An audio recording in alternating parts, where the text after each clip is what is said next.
kan kesimpulan Nana aja. Pertama kan yang sekarang sedang diuji materi Undang-Undang Nomor 2 2001 tentang otonomi khusus. Ya kan nggak mungkin kalau kemudian nanti 3 undang-undang ini mau diuji materi lagi ya. Saya kira itu kan kita harus menghargai hak konstitusi dari warga negara. Jadi tidak ada yang melarang. Nah yang kedua saya perlu jelaskan soal pemekaran di Papua ini sebetulnya bukan ide yang baru. Ya kan, bahkan di Papua bagian selatan itu mereka berjuang untuk memekarkan menjadi provinsi Papua Selatan sejak tahun 2002. 20 tahun yang lalu mereka sudah berjuang gitu.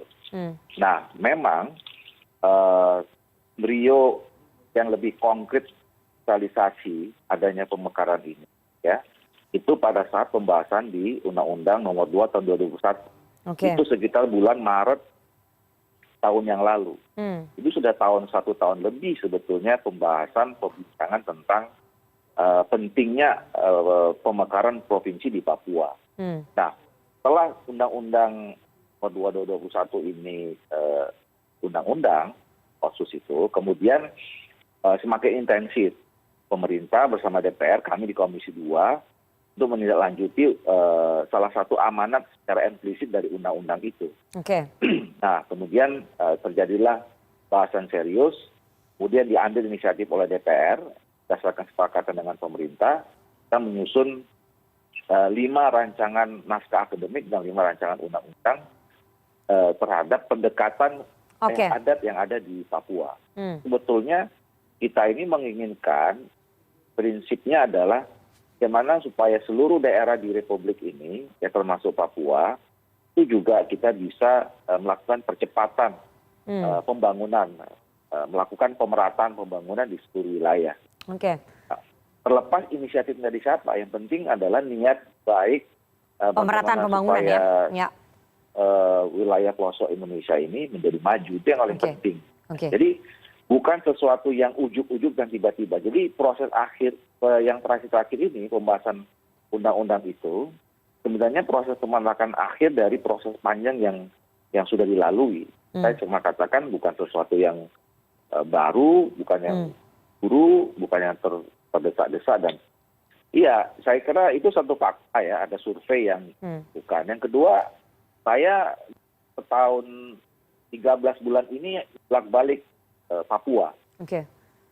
Memang fokusnya ngurusin partai saya gitu. Tapi karena saya juga adalah ketua Komisi 2, pada saya datang di mana-mana selalu orang tidak bisa melepaskan melihat saya terlepas dari posisi itu. Nah, saya bertemu dengan masyarakat di sana, bukan hanya elit-elit saja ya. Saya bertemu dengan tokoh masyarakat, tokoh adat dan segala macam ya.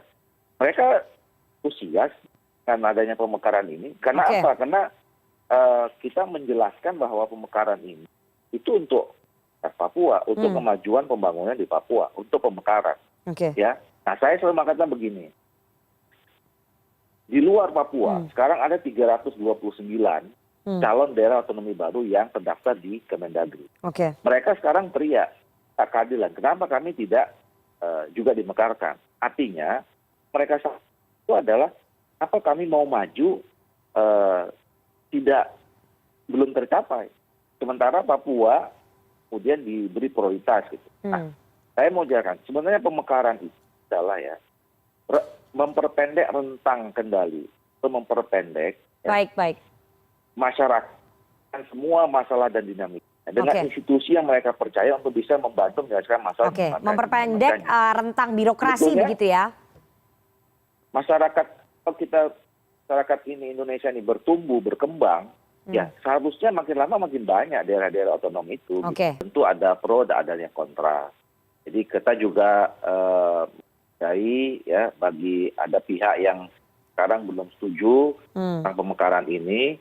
Dan saya kira memang ini tugas kita semua, ya terutama pemerintah pusat, ya untuk memberikan penjelasan informasi yang betul-betul dan sambil juga menunjukkan bahwa langkah yang dilakukan terhadap proses pembentukan provinsi ini itu memang betul-betul balik kepada tujuan yang awal tadi ya, Oke. bagaimana mempercepat kemajuan dan pembangunan di Papua.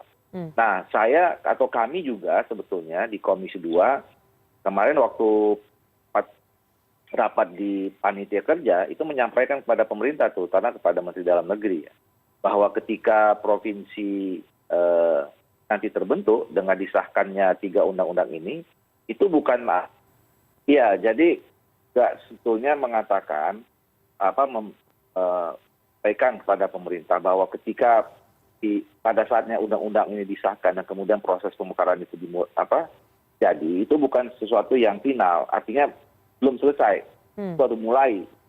Jadi oleh karena itu kami meminta supaya pemerintah membuatkan roadmap atau rencana kerja ya tentang bagaimana proses pembentukan provinsi ini sampai betul-betul utuh, dan juga bicara tentang bagaimana secara keseluruhan agenda kerja untuk proses pembangunan yang tadi saya katakan itu. Misalnya ya, kami beranggapan bahwa kalau untuk mempercepat pembangunan, proses pembentukan provinsi saja itu belum cukup. Ini harus diikuti dengan pembentukan kabupaten kota, kemudian juga mungkin distrik, ke tingkat desa. Itu yang tadi saya katakan bahwa jika kita ingin mempercepat pembangunan, itu kan bagaimana kita mendekatkan diri sebetulnya antara institusi-institusi pemerintah dengan masyarakat, sehingga pelayanan publik, kemudian program-program pembangunan segala macam itu bisa langsung dirasakan dengan kepada masyarakat.